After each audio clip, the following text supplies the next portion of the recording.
Dieu aime celui qui donne avec joie.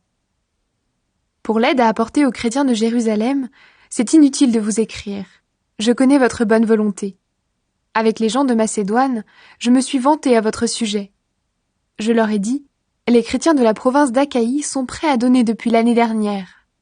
Et votre ardeur à rendre service a entraîné presque tout le monde. Pourtant, je vous envoie ces frères pour que vous soyez vraiment prêts, comme je l'ai dit. Dans cette affaire, j'étais fier de vous. Il ne faut pas que ce soit pour rien. En effet, si les gens de Macédoine viennent avec moi et ne vous trouvent pas prêts, j'ai peur d'une chose. Nous qui sommes sûrs de vous, nous allons être couverts de honte, et vous aussi évidemment. C'est pourquoi j'ai pensé qu'il fallait demander aux frères d'aller chez vous avant nous. Ils vont s'occuper des dons généreux que vous avez déjà promis. Ils vont les recueillir. Ainsi on verra que vous donnez de bon cœur et non avec regret. Il faut le savoir. Celui qui sème peu de graines récolte peu, et celui qui sème beaucoup de graines récolte beaucoup. Chacun doit donner ce qu'il a décidé dans son cœur, sans tristesse et sans être forcé. En effet, Dieu aime celui qui donne avec joie. Dieu a le pouvoir de vous donner en abondance toutes sortes de bienfaits. Aussi vous aurez toujours tout ce qu'il vous faut, et vous aurez encore suffisamment pour faire de bonnes actions.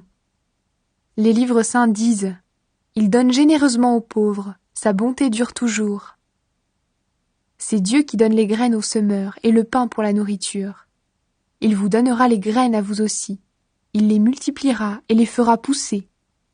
Ainsi votre bonté produira beaucoup de fruits.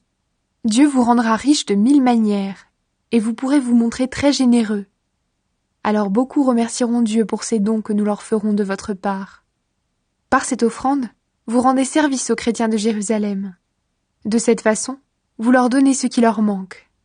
De plus, vous les encouragez tous à remercier Dieu du fond du cœur. Vous montrez que vous obéissez à la bonne nouvelle du Christ. Vous mettez généreusement en commun ce que vous avez, avec les chrétiens de Jérusalem et avec tous. À cause de tout cela, ils reconnaîtront la valeur de ce service, et ils rendront gloire à Dieu. Dieu vous a donné en abondance de grands bienfaits. Pour cela, ils vous montreront leur amour en priant pour vous. Remercions Dieu pour ses bienfaits extraordinaires.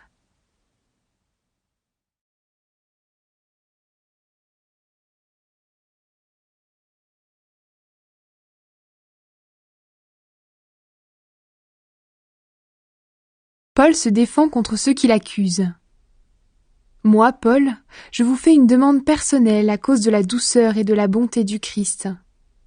On dit que je suis timide quand je suis en face de vous, et énergique avec vous quand je suis loin.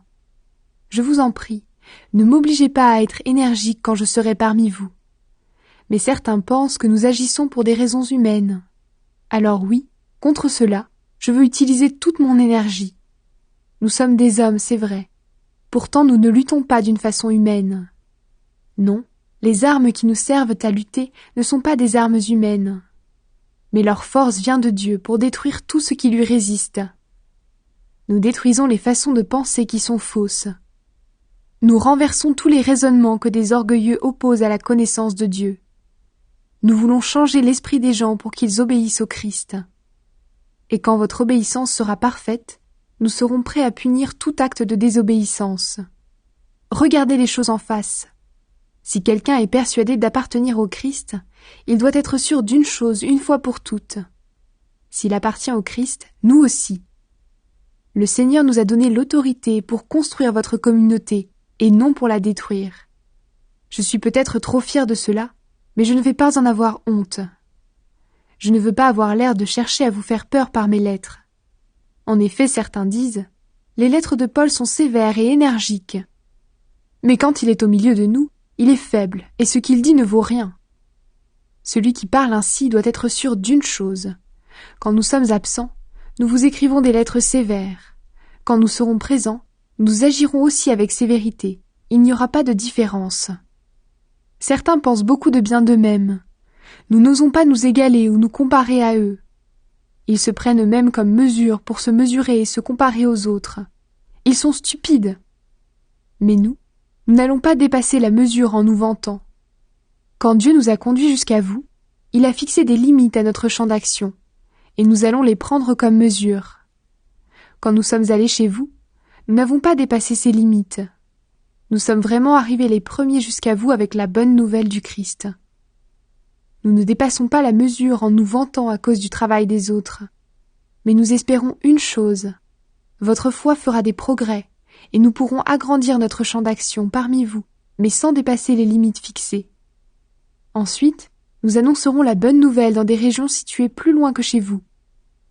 Nous ne voulons pas travailler dans le champ d'action des autres et nous vanter d'activités qu'ils ont déjà faites. Si quelqu'un veut se vanter, qu'il se vante à cause du Seigneur. Qui a de la valeur? Ce n'est pas celui qui se félicite lui-même, c'est celui que le Seigneur félicite. Paul et les faux apôtres. Ah, si vous pouviez supporter que je sois un peu fou. Eh bien oui, supportez-moi. Je vous aime d'un amour jaloux, et ce très grand amour vient de Dieu. En effet, je vous ai promis en mariage à un seul mari, le Christ. Oui, je vous présente à lui comme une jeune fille très pure. Mais rappelez-vous, le serpent a trompé Ève par son mensonge. Alors j'ai peur d'une chose, qu'on vous donne des idées fausses et que vous ne soyez plus fidèlement et sincèrement attachés au Christ comme avant. Par exemple, quelqu'un arrive. Il vous annonce un autre Jésus, un Jésus que nous n'avons jamais annoncé. Ou bien, vous recevez un autre esprit, un esprit que vous n'avez jamais reçu. Ou alors on vous annonce une bonne nouvelle que vous n'avez jamais reçue non plus, et vous supportez très bien cela. Pourtant, je pense que j'ai autant de valeur que vos espèces de grands apôtres. D'accord, je ne sais pas très bien parler, mais pour la connaissance de Dieu, c'est autre chose. Nous vous avons toujours montré cela clairement dans tout ce que nous avons fait. Quand je vous ai annoncé la bonne nouvelle de Dieu, je me suis fait petit pour vous rendre grand, en vous l'annonçant gratuitement. Est-ce que c'est une faute? Quand je travaillais pour vous, j'étais payé par d'autres églises, j'ai pris leur argent pour vous aider. Quand j'étais chez vous, j'ai eu besoin d'argent, mais je ne vous ai rien demandé. Les frères venus de Macédoine m'ont apporté ce qu'il me fallait.